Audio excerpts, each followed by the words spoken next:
We're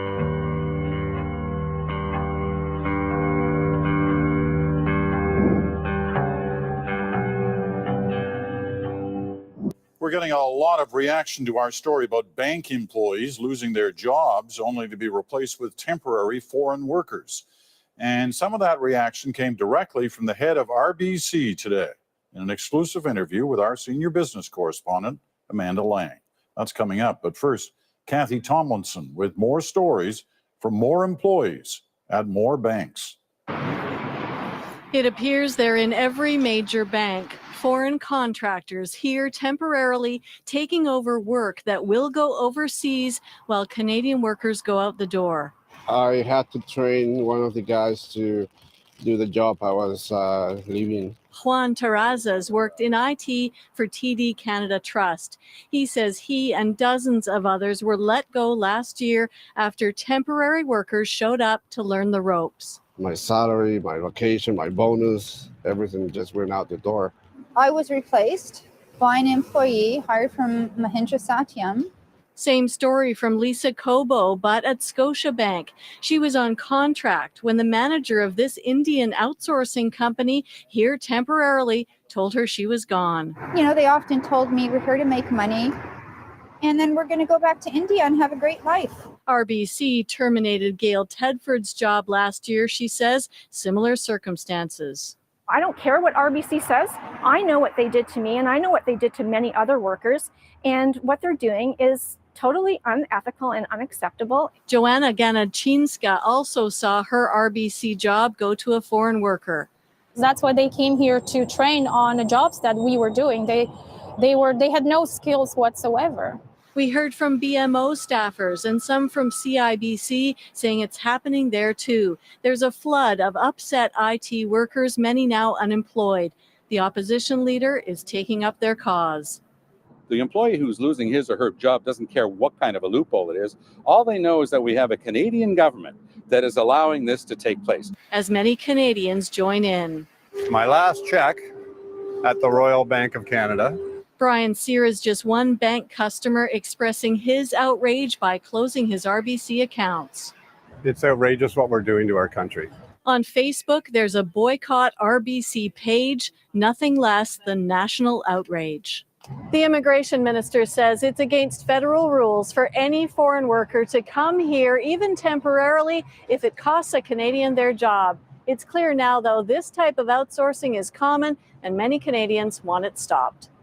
Two longtime employees of a Saskatchewan restaurant say they were fired and replaced by temporary foreign workers. The restaurant says it followed all the rules of the program when it brought in its new staff. As Jeff Leo tells us, labor economists say what happened to the two Canadians is happening more and more often.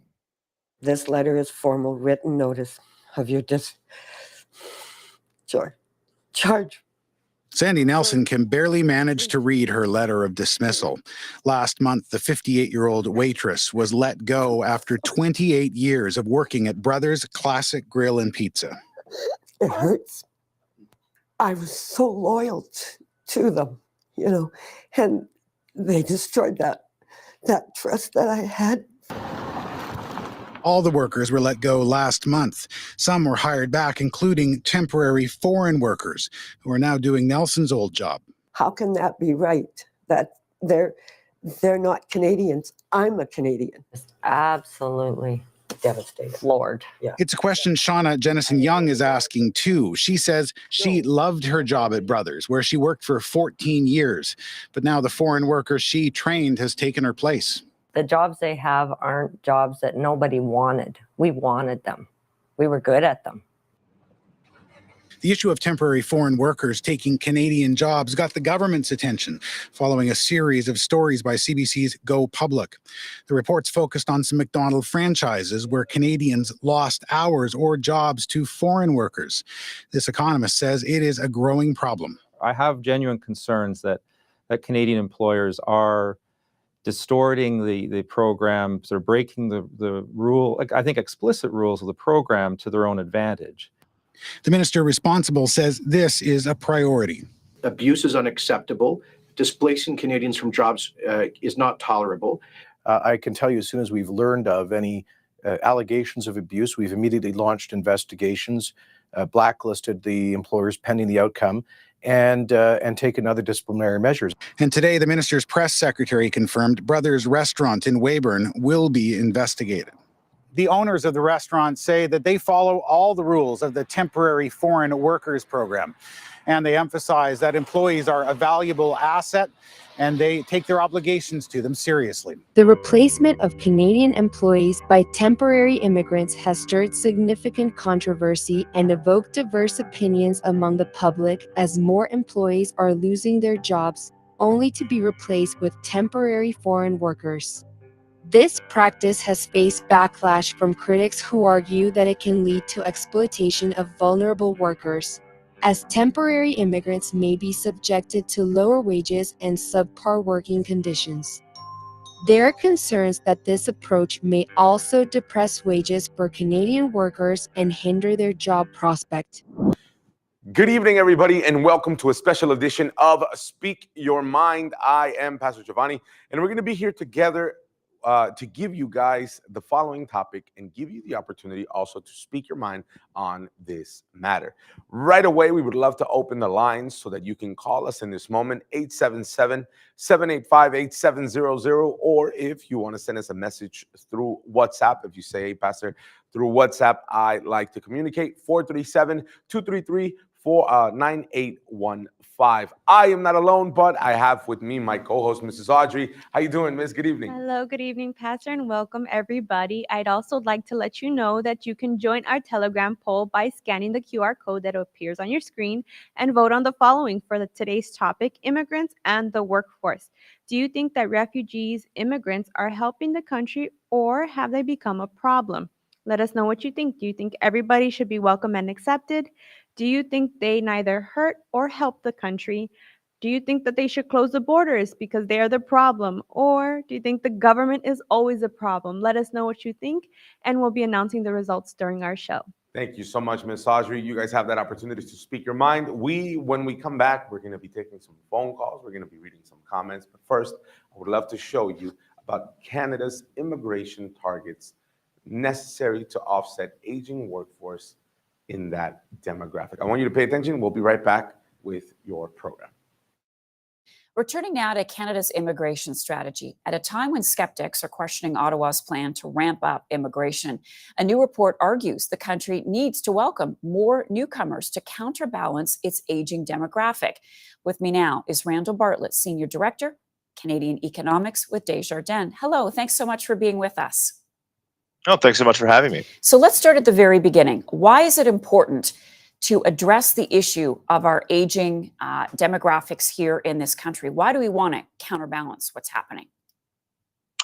Well, it's important to counterbalance what's happening in terms of aging demographics in Canada, because as people get older, they tend to work fewer hours and ultimately end up retiring. And so all of that input into the economy and the economic engine of Canada starts to dissipate through time. And so we have this big demographic bubble, which are the baby boomers. And so as they're retiring, the growth in economic activity is going to start to slow considerably as they leave the labor force.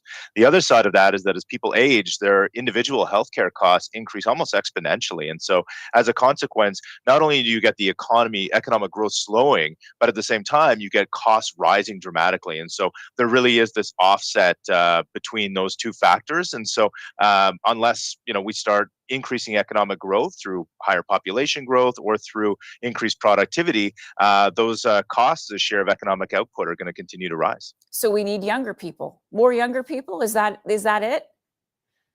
That's a big part of it, absolutely. So we need two things. We need more younger people, because younger people tend to work more, be more engaged in the labor force. And we also need people who are going to be more productive. And so we need both people with skills who are coming into the labor force, who can be more productive individually, but also we need to encourage investment by businesses in terms of increasing their output per worker as well.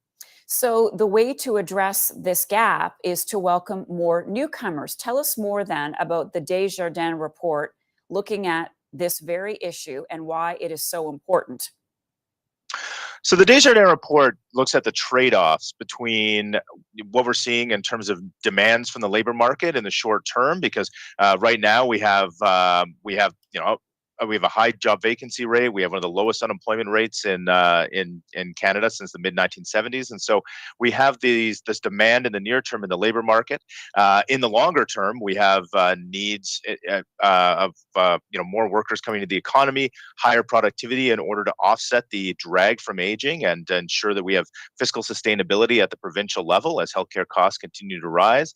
But then, of course, there are these other trade-offs where you're bringing in large numbers of people in the near term and a much faster rate than we're building housing. And so this is putting upward pressure on the Canadian housing market and eroding Canadian housing affordability even more rapidly. And so there are these trade-offs to immigration. It's not a one size or one policy sort of fits all. There are these trade-offs that policymakers have to think about when they're increasing their immigration targets. Yeah, and I think you've hit on a key point that may have a lot of people questioning bringing more people here. Just last week, we were reporting in Toronto, just one city, where refugees were coming in and there was nowhere for them to live. People were actually living on the streets.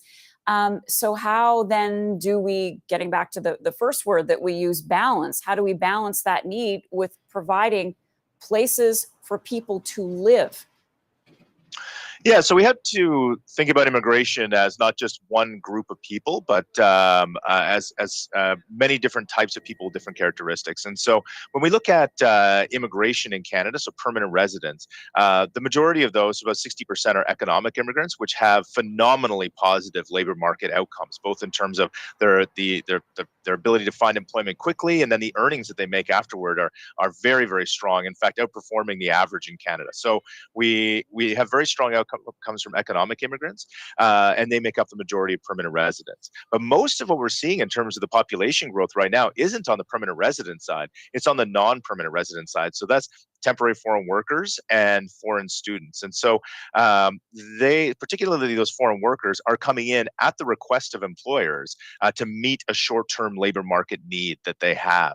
And so consequently, all of those folks coming in are competing for the same housing that everyone else is competing for. And so that just pushes up prices as you have strong demand, but you don't have a supply response. And so really what the federal government, I think, needs to do is not just look at its immigration policy per se, but also the admissions for non-permanent residents and the requirements for that. And they can very quickly and easily start to tighten up some of those conditions to sort of provide a bit of a relief valve in terms of the impact it's having on the housing market, which might actually force employers both or either to increase wages as they try to attract workers because they just don't have the same supply, or give them incentives to start investing in machinery and equipment that's going to boost output and productivity in Canada, which ultimately has been lagging considerably over the last decade.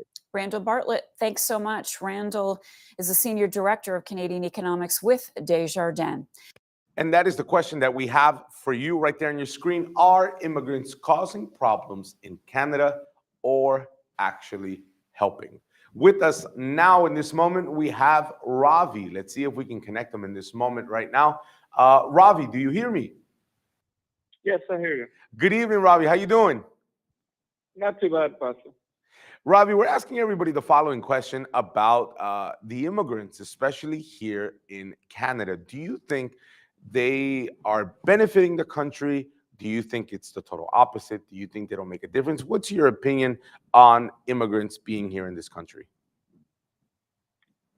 Generally, immigrant is what built the country up, because without immigrant, the country would not sustain, because the immigrant pay the taxes, they work harder to build roads and different infrastructure, and they work hard in the manufacturing sector, but they're not getting the right salary, like the livable salary. They're not getting that. Now, Mr. Ravi, what would you say then to people who they have this mindset? No, we've spoken to various people and they go, oh, but immigrants are taking all the jobs of Canadian people. Do you agree with that statement? No, immigrant is not taking a job. The reason why immigrants would take certain job, because of the cost of living, and they have to sustain themselves. They don't want to go on the street begging. Whereas Canadian, they have a bracket of salary that they want to make per hour. They have a rate pay. Whereas immigrant, they come from a hard country. They know the hardship, how to work. So you think, Mr. Ravi, people who are coming outside of Canada into the country, you think they're kind of more of a rush to get a job, more of a rush to stabilize their life, whereas Canadians kind of, not that they have it easy, but they're a little bit more in their comfort zone? Canadian is more in the comfort zone because they could just like chuck in the work, or they don't want to work and they could go in the government.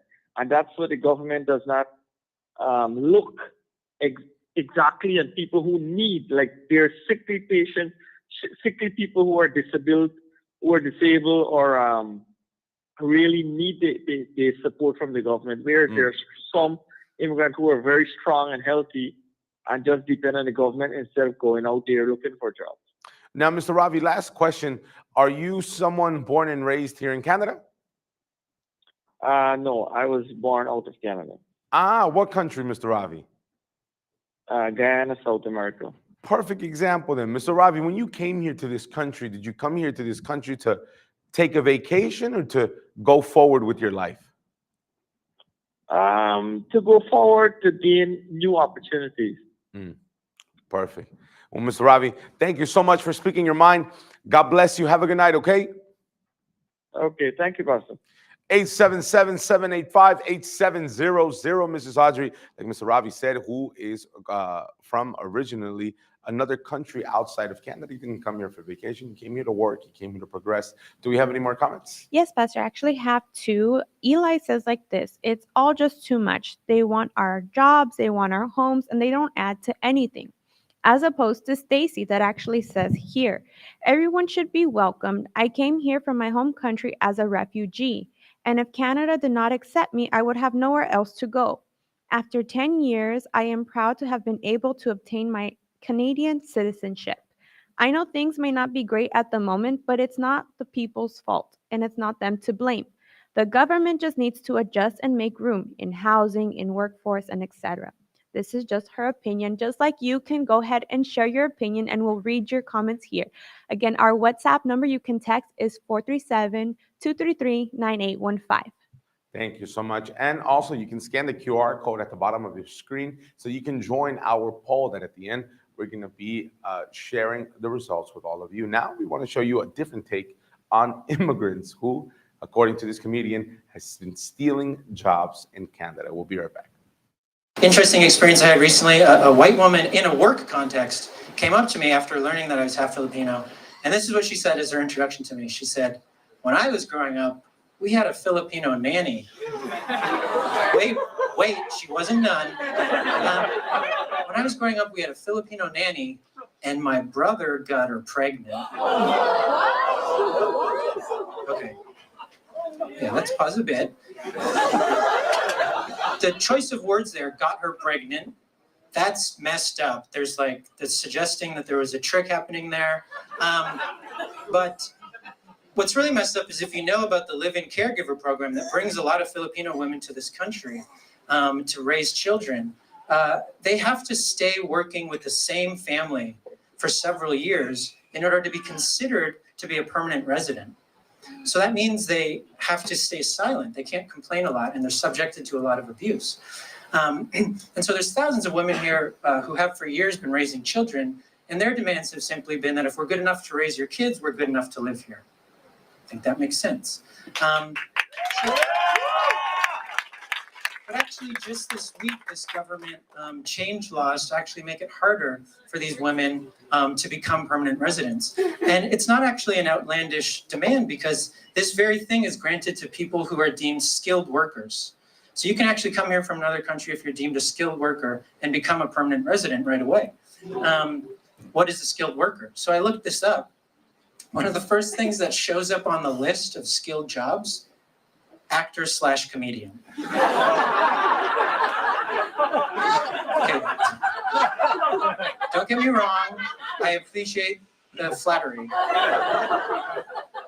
If I mess up at work, I don't know, I might spill a drink. Some of you might not have as good a time. If you mess up when you're raising children, that kid might grow up to like become a racist. Or like, even worse, like become a racist and then become the Minister of Immigration.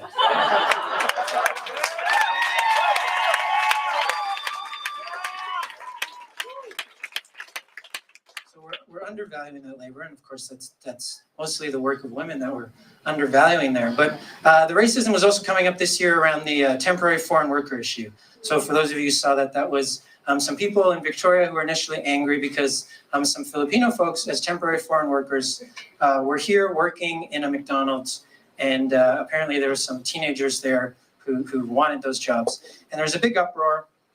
The thing that, again, to me is the signifier here is the language that's used. So everyone who's getting angry was saying that these immigrants are stealing our jobs. So again, steal is really strong language. And obviously, it immediately forces us to assume that this person is somehow a criminal, when in fact, they were here legally doing this work. And also, you can't steal a job. I'm pretty sure it's physically impossible. At best, you might be able to like get in there and work that job for like 10 minutes. But then they're gonna get you out of there. I mean, to be able to steal it and like, hold it down 9 to 5 for like 2 weeks, and then also convince the management to like add you to the payroll. Very logistically complicated. So what I was thinking about that idea, and I'm also into making films, and I'm working on a screenplay for a feature film. It's an action movie. It's a heist movie about a ragtag group of Filipino people who are plotting to come to this country and steal a whole bunch of jobs. Quickly want to run this script outline by you just to see what you think. So in the opening, they're all gathered in this basement somewhere in the Philippines. There's a bunch of them and they're like plotting. There's the leader, Francisco, and he's like, okay, yeah, we're gonna get over there and we're gonna roll up in the van. I've been casing out this guy's place. His name's Burger King. He is loaded. We're gonna roll up in this van. Philomena, you're gonna jimmy open that door. Then we're just gonna get in there and clean the floor and the toilets and take out the grease traps, just like working.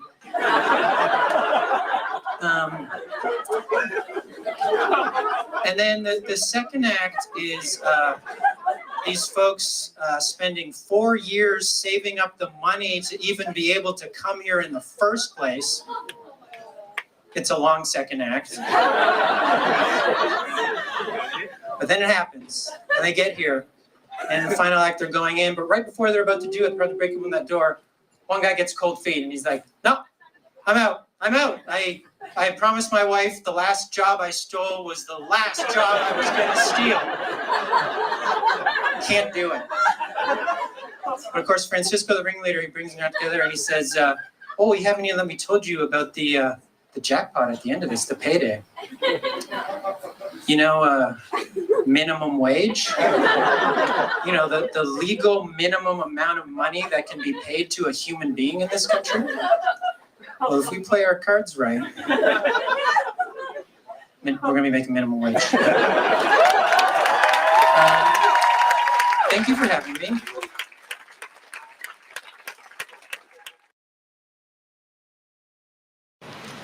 If Canada's highly educated workforce stands out, a big reason is recent immigrants. According to Statistics Canada, nearly 60% of those newcomers hold a bachelor's degree or higher. But a lot of that talent and training isn't being used. So we're facing a lot of challenges. Ayman Jibril and his wife were doctors in Yemen. They passed qualifying exams here, but still aren't practicing. I applied for more than 30 family medicine departments and internal medicine for training programs in all over the country. But unfortunately, I didn't get any chance to be in the system. More than 25% of recent immigrants are working jobs they're overqualified for. A paradox because it's often education that opened Canada's doors in the first place, says this expert. You've qualified on the basis of your degree and your expertise. And yet then when you come here, the paradox is it's actually very difficult to find employment within that sector. That's because these jobs also often require placements, internships, residencies. Yes, the often cited example is doctors, but also nurses, also teachers. These are all professions that have their own colleges within the different provinces and have their own certifications. And for that reason, equivalency is very difficult for certain people in certain professions to gain. But amidst the shortage of doctors and healthcare workers across the country, changes are already underway. BC is easing some requirements for foreign-trained doctors like Jabril, allowing them to work as associate physicians under the supervision of an attending doctor. And the province is also tripling the number of spots in its program designed to place foreign-trained doctors where they're needed most. Deanna Sumanak-Johnson, CBC News, Toronto. And we're back. You can keep giving us a call, 877-785-8700. I think now we have Chris connected. Let's see if we can speak to him. Chris, can you hear me? Yes, Pastor, I can hear you. How you doing, Chris? Good evening. I'm doing great. Chris, we've been asking everybody the following about immigration. Do you think immigration is something that has been helping Canada, or do you think it has, as many people put it, stealing jobs from Canadians? So based on like the couple of videos that you guys have been putting up, it's very interesting to see both polar opposite views of the situation. And after waiting, I still believe that immigration is benefiting the country, especially Canada, since Canada is one of the leading countries in immigration reform and trying to integrate people from other countries to come, especially helping those that are refugees. So I do believe, yes, it is a big benefit in this country and not a problem. What would you say, Chris, to that old-fashioned statement that immigrants are stealing jobs from Canadians? It's very xenophobic and very narrow-minded. I think what's important that we need to understand about immigration and learning that immigration is not limited to just one specific demographic, one specific aspect. You have people not just working in labor forces, but for example, you have foreign doctors, foreign nurses, foreign technicians, and a lot of places, not just in Canada, but countries that have benefited from immigrants coming from other countries. Had it not been for them, history wouldn't be the way it is right now. I mean, aside from Canada, let's say, for example, if the U.S. didn't have people like Einstein coming to the U.S. from Germany, U.S.'s history might have been a lot different. You know, if it wasn't for that. I do believe that it's important that we need to be open to having immigrants coming into countries, especially those that can benefit those countries. In my short time here in Toronto, Chris, I have already seen people from the Philippines, people from Guyana, people from Africa, people from Portugal, people that are immigrating from other countries. Do you think, for example, Canada, with the refugee program, has been doing its duty in helping the immigrants here in this country? This is something that's very, very divisive, because I do believe that finding housing is very difficult for a lot of the refugees in these countries. A lot of these videos that you guys have been showing it's harsh. It's harsh things to do, and it's not just in Canada, but I do feel that some parts and aspects for them, they are kind of failing them. And it's not their just fault. I do believe the government is trying its best to try and help these refugees and to help them out. Chris, thank you so much for speaking your mind, for sharing your thoughts with us. Have a good night, okay? Thank you, Patrick. Have a good night. Mrs. Audrey, do we have any more comments? Yes, we do. We have Jeff that says like this, in his opinion: if you have a problem with immigrants, you should think again. Many come to find work and start a new life. There are many jobs that Canadians don't want to do that they will. This country is understaffed. I believe they help rather than hurt the country. Eric says immigration is not the answer. that only brings more problems than it can potentially fix. We need to dig deep into our own citizens and find talent and promote culture of hard work.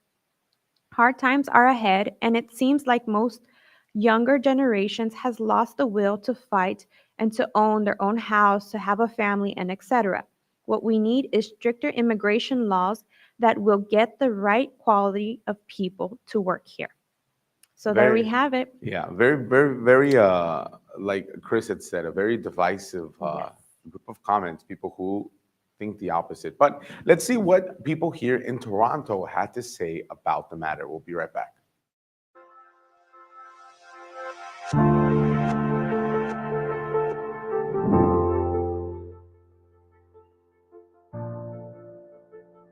I think there needs to be more investment in housing and more support groups in the communities to help people become familiar with the neighborhoods and the whole system, how society works. I'm not sure, I don't think, I was privileged to have friends who helped me, Canadian friends, Anglo-Canadian friends who helped me.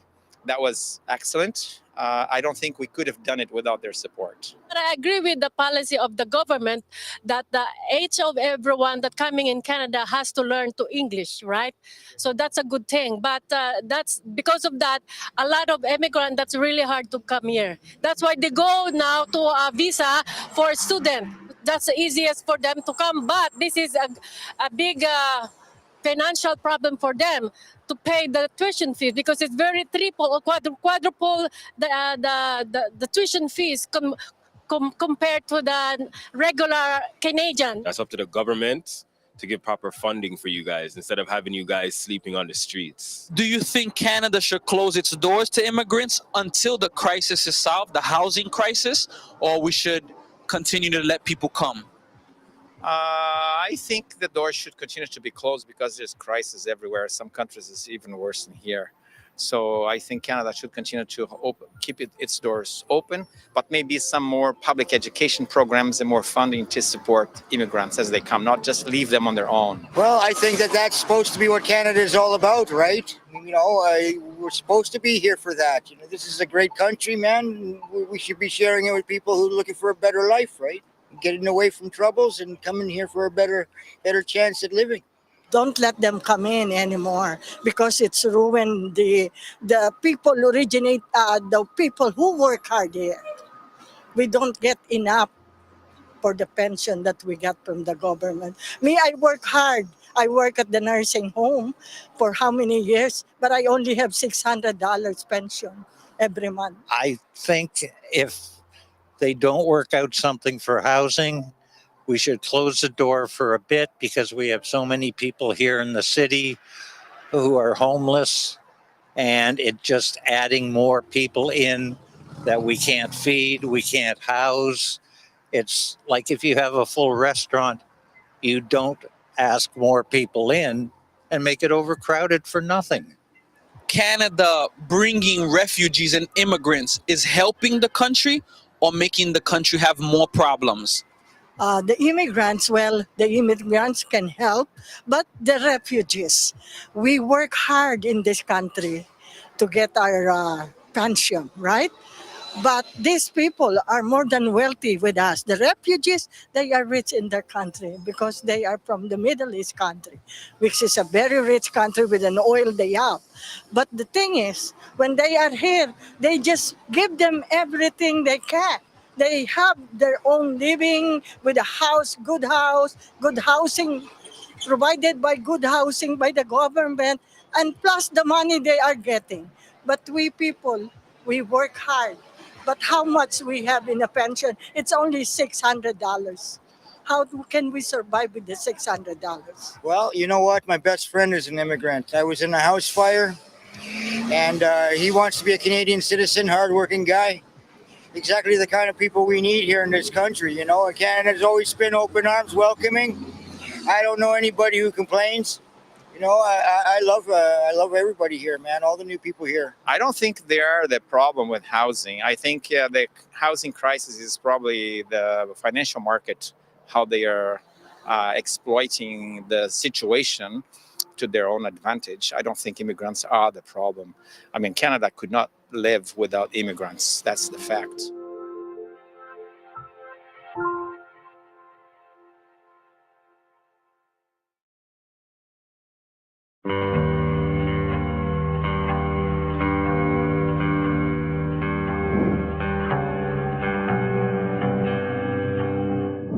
When people talk about immigration, they often talk about money. But is immigration good or bad for an economy? Here are the facts. High levels of immigration tend to expand the total size of an economy.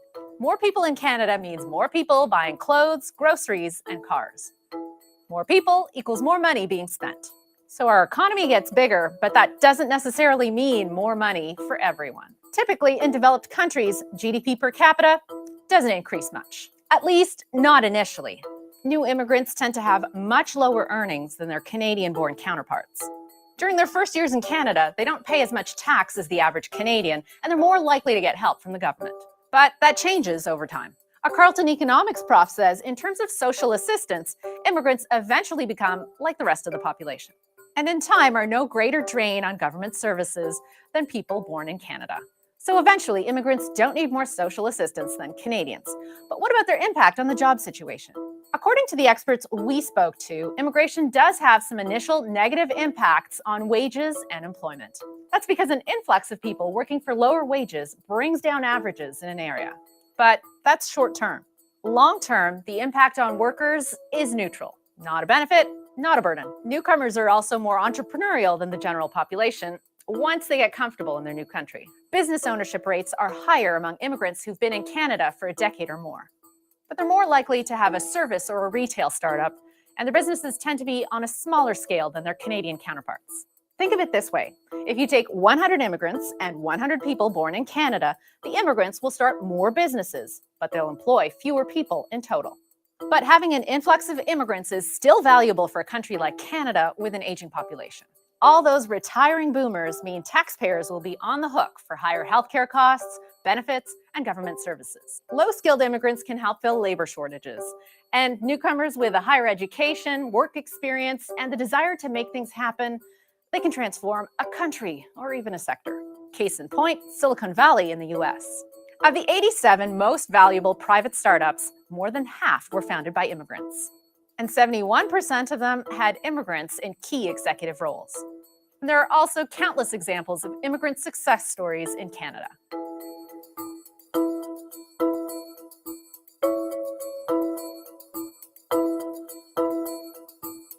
So not only does the economy need immigrants to combat an aging population, newcomers contribute in a lot of big ways. It's the most diverse city in North America. More than half of Toronto's residents are born outside Canada, and that number could soon explode. Sean Fraser is Canada's immigration minister. The number of newcomers that we welcomed the year prior to forming government was about 240,000 annually, and by 2025, we'll be increasing it to 500,000. By 2025, Canada's government hopes to bring in nearly 1.5 million immigrants to fill critical jobs. We are currently in a healthcare crisis and in a significant nursing shortage. So we really needed to get creative and innovative. At Toronto's largest city hospital, the recruitment push is on. Hello, how are you doing? 25-year-old Amandeep Kaur was a nurse in India. She arrived in Canada just as the pandemic began. I never thought that I would be at this place, like working in a world-class hospital. We currently have about anywhere between 400 and 500 vacancies in nursing alone. Toronto's a multicultural city, one of the most diverse in North America. But people here say they need even more immigration to fill key labor shortages. In 2022, immigrants made up 23% of Canada's population, the largest proportion in more than 150 years. That's compared to just 14.6% in the United States. It is a nonpartisan issue in Canada. It really isn't. All the political parties support immigration. And with a rapidly aging workforce, business leaders have been pressuring the government to up the number of immigrants for years. We need more people. We don't care where they're from. If they've got technical skills, if they're willing to work, if they're able to, work with numbers, bring them in. Did you run up against any of that kind of opposition in Canada. People saying that we should preserve Canadian jobs for Canadians. Look, that narrative comes up every once in a while. We still have almost 1 million vacancies in the Canadian economy where businesses need workers. Workers like Amandeep, who now call this country their home. Personally, I've felt so. Like, I've gotten all the support because I was alone here. So I've gotten all the support from all the communities that are here. Julia Ainsley, NBC News, Toronto. Hiring temporary immigrants can address labor shortages in various industries such as agriculture, healthcare, and technology, and support economic growth. Immigrants often possess specialized skills and take jobs that are difficult to fill with local talent, ultimately benefiting the Canadian economy. Overall, embracing the diverse workforce benefits the nation's cultural fabric and global competitiveness. And we're back with our closing comments. Mrs. Audrey, if you have any more comments, and then let us know the results of the poll. Yes, so I do want to go ahead and read the results for our poll. As it stated, immigrants and the workforce. Do you think that refugees, immigrants are helping the country, or have they become a problem? So the final results we have is 48%, everyone should be welcomed and accepted. 14% say they neither help nor hurt the country. 9% say close the borders, they are a problem. And 29% say that government is always the problem. So just as you have seen here, we have so many people giving their opinions, letting us know what their thoughts are on this. And if you want to continue sending in your opinion or, just speaking your mind, go ahead and feel free to give us a call, 877-785-8700. So we have here the final results, Pastor. And what we want to share with you now in the Word of God, it's in the book of Genesis. Let's see. I don't know if we can put it on the screen. I don't think we can, but regardless of that, whether you are someone who is from this country or out of this country, your value or the opinion that people have on you is not solely based on if you're someone who can help the country or not. Because at the end of the day, all of us are looking to go forward in our lives. And when our lives are in the hands of God, that process, that difficulty that can even surround us, it ends up being removed. And God ends up fulfilling his promise that he left for us, that he would open the windows of heaven and pour down blessing until it's over in abundance. And maybe that's what you've been needing in your life. Blessings over in abundance. Maybe you say, Pastor, I haven't seen blessings in my life. All I have is a bunch of problems, a bunch of situations that just go against what I want. But you can put an end to that. That's why I want to show you the testimony, the story of Jackie and her daughter. People who, when they arrived here at the temple, their lives were completely broken. But now they were able to be changed. I want you to pay attention. When we come back, we're going to make a prayer in favor of all of you. We'll be right back. My name's Jacqueline Flores. I'm 38 years old, and my addiction started when I was 16. My cousin was living with me at the time, and I really wasn't into drugs or anything, but my cousin, he liked to smoke weed and everything, and then he finally said, hey, cousin, why don't you come smoke some weed with me and stuff like that. So I was like, at first I was like, no. And then I was like, okay, well, let me try it. So I went ahead and I smoked a little bit of weed. After then, I just couldn't stop. Every day I got addicted. I was like, I had to have it. If I didn't have it, I would get mad. I would get frustrated. Then I tried cocaine. I went to cocaine and alcohol and cigarettes. The high only lasts for maybe not even 2 to 5 minutes, and it was done. And then you're back to normal again, and you're just worried about, well, where am I going to get my next high? Where's my money at? Oh, I need some more money. I hit rock bottom when I knew that my family was torn apart because of my addiction. And another thing, also, my son's father is in prison now, and he was stealing. We were living together in hotel rooms. He was stealing just for us to get high together. So he would go steal, sell the merchandise, and then we would get high. There was times where I wanted to go home. I would call them and tell my daughter, hey, I want to come home, Madison. I'm on my way. And I would be lying to her because of drugs. I said, the drugs had me. I tell you, when you're on drugs, the drugs won't let you do nothing. They'll make you stuck and they'll make you stay. You won't be able to do nothing. You'll lie to your family. You'll lie to your kids. You'll lie to anybody just to get drugs. But I love my kids so much. I wouldn't change it for the world. I mean, it hurt me to know that the things that I did to my kids.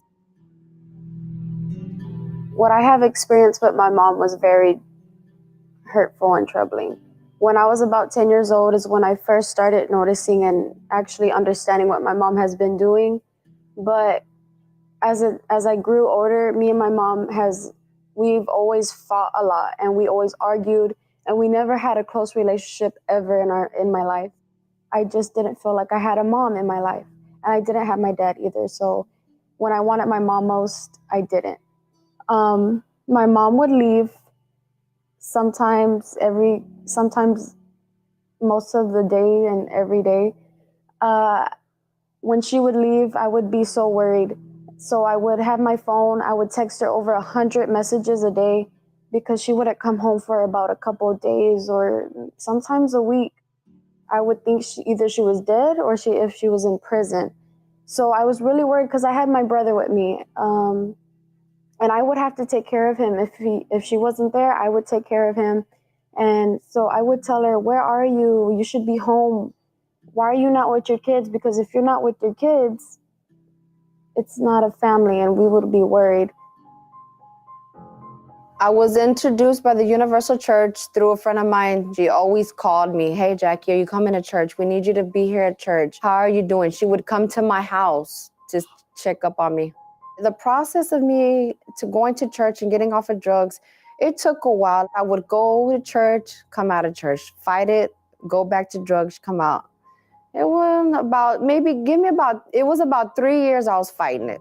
I do chain of prayers. I come to the Universal Church 7 days a week, and I placed my whole self, my sacrifice on the altar to overcome the addiction that I'm going through and to have my family back. As a result of me putting my life on the altar, I got my family back. I got my unity with my daughter, my son. I'm no longer on drugs. I'm no longer oppressed. I'm happy. I'm at peace. I'm at joy. I'm just so happy. I'm happy for even pleasing God. The first things that I saw in my mom when she changed was when she started slowly staying home, canceling out all of her friends or the bad people she was hanging with. She stayed home with her kids. She never went out. So I was like, okay, I see her changing, but are we going to change? So I prayed about my mom's relationship in mind to have a bond, to actually have a best friend bond together. And me and my mom, we would never hug. We would never say I love you because it just felt like, ew, that's weird. But we never did that. And we didn't usually go out with each other to go do our nails or go out to eat. But now, every day we say I love you. When I go to school in the morning, I say I love you. I give her a hug. We do things together. We go shopping. We go out to eat. We go to movies and stuff like that. And this is my mom, but also this is like my best friend. I've transformed into a new person. I have the Holy Spirit now. And anybody's life can change. Just give yourself to God, be obedient, sacrifice to Him, and He can change your life. I am a warrior now.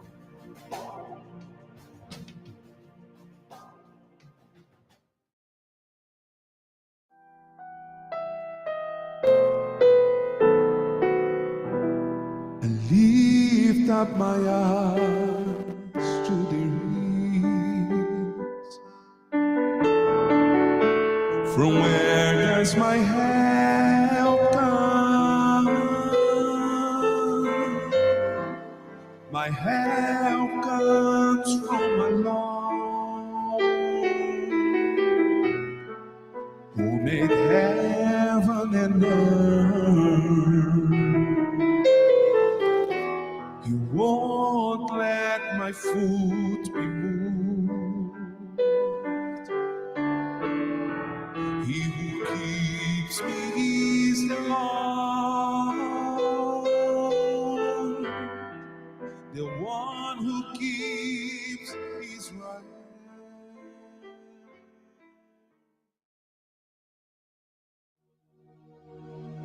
prepare a glass of water, or get closer to your television screen. At this moment, we will have a special prayer to your name. My God, we make this prayer now for this person who watches us now and who falls under the category of immigrant, who has been coming from another country, but not to take a vacation, who's been coming from another country to go forward, to see something different in their lives. My God, we know that your power is not limited. So I ask that you work inside of this person who is a hard worker, this person who just wants to go forward with their family, this person who probably is from here, Canada, yet they haven't been able to break through. They haven't been able to prosper. They haven't been able to see the blessings that should be over their lives. My God, when there is a lack of prosperity, there's no one to blame. There's not an immigrant's fault. It's not an immigrant's fault why a Canadian isn't prospering. No, it's just that those blessings come from you. And that's why I pray for this person, that in Jesus' name, they receive what they've been needing. If you have this cup of water with you, we determine that this water be blessed, and that in the moment that you drink of this water, you also become strengthened with the power that comes from above. That's what we determine. Be free right now from all the troubles. Be free right now from everything that's been bothering you. Be free right now in Jesus' name. And if you believe, say amen. Let us drink right now in this moment.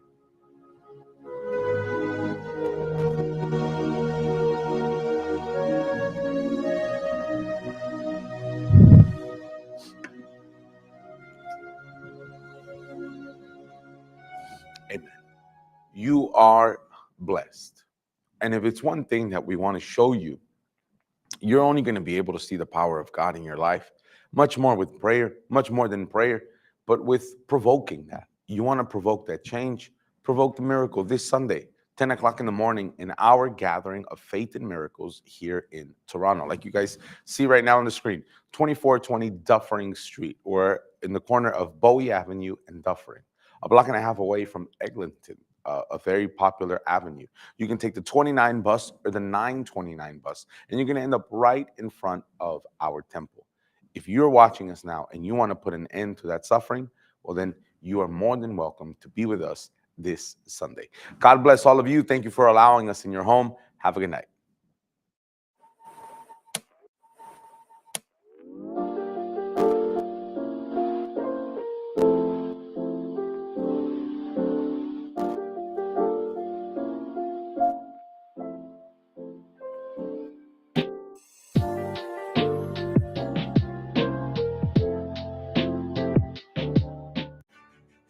Join thousands of people every Sunday at 10 a.m. in one faith.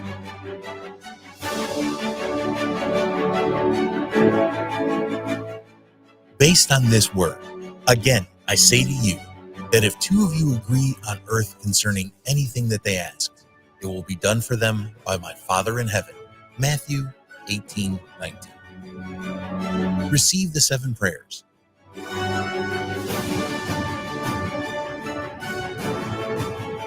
I don't know how long I had that disease, but the way I found out is I had went to the doctor to have my annual physical. So they called me about the results and told me to get to the hospital because my sugar was so high that was threatening a stroke. So I participated in drinking the blessed water. Faithfully, I did it every day. I just continued in my faith and coming to the church and fighting against it. Deliverance. I was a victim of witchcraft. My mother sacrificed me since I was young. I couldn't walk. I was paralyzed for a long time. I don't remember half of my life. I remember being in the hospital. It was King County Hospital. I remember that I had to learn how to walk. I had to learn how to write. I saw demons. People think that evil's not real. It is real. I went to a lot of churches, like 23 Christian church. And I never felt like I felt when I came to the Universal Church. But when I came to this ministry, from the very first time that I stepped through that door, I knew there was hope in this church. Prosperity. I had a business that was doing at one point rather well and went down substantially, and experienced just hard times trying to bring it up. I experienced also 3 deaths in my family. My mother, my father, my brother passed away. Then we had the recession, and I really never recovered from that. And it's still hard times, but since I've been coming to the church here, my business is starting to recoup. I see opportunities where my phone is ringing. I want this house built. I want this done. I want this done. My business is starting to take off to another dimension. Family. I was about to separate with my husband, and during the time I was coming to church, I learned to forgive. And when I learned to forgive, I started working on my relationship with my husband.